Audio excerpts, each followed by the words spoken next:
One of the chief criticisms that I hear a lot is about Filmation's stock animation system.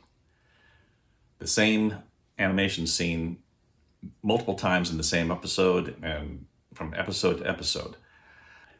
These were economical methods to keep production in line with our budget. At the time, other studios were already sending their animation work, their art overseas to Asia to have it done by cheaper labor. And we were struggling to keep in business.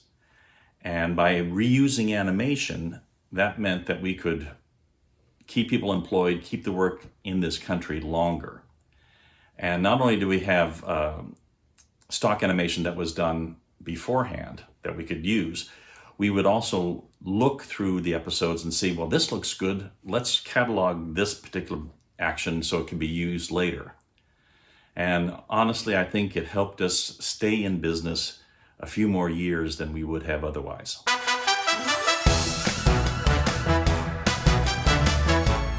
There's a big difference between how cartoons were made then and how they're made now. Back in the 1980s, everything was done by hand.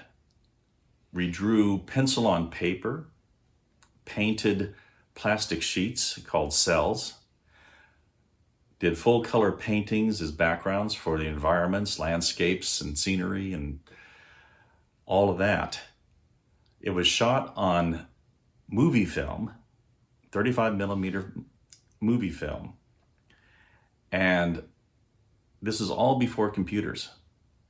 So there were a lot of restrictions. We were limited on how we could do things because of the medium. And it took a lot of people to do it.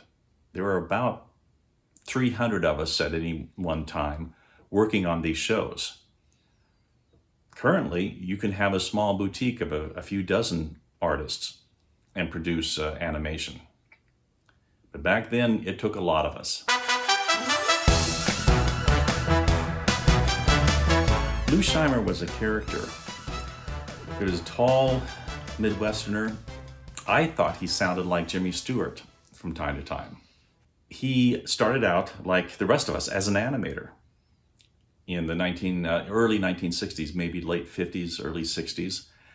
And he got together with Hal Sutherland and Norm Prescott and started this company called Filmation.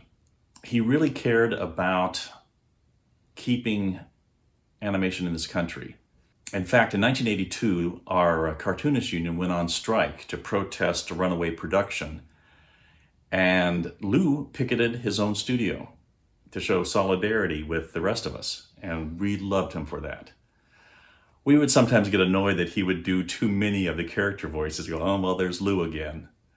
But now it's fun to watch the cartoons and say, that's Lou. He was a good boss. And he cared about the people that worked for him.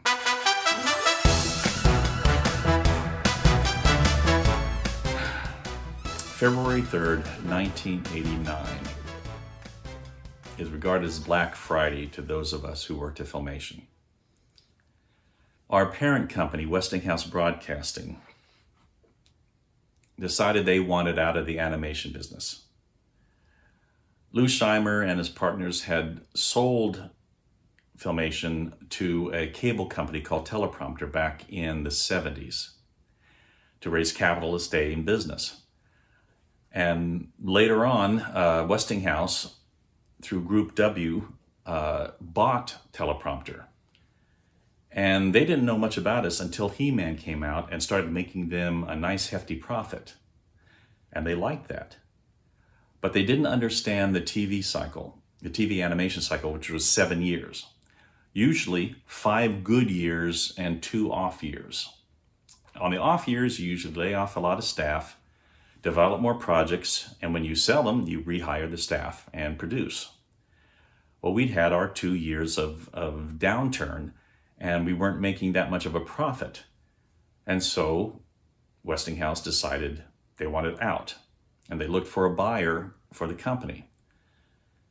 Lou Scheimer tried to raise money to buy back at least part of the company to keep it in business.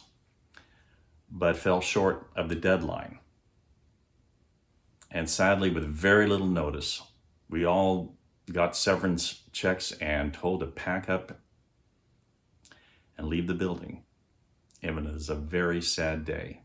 Because a couple years later, there was an animation renaissance, and we would have been in the midst of it, producing more and more shows. But alas, it didn't happen.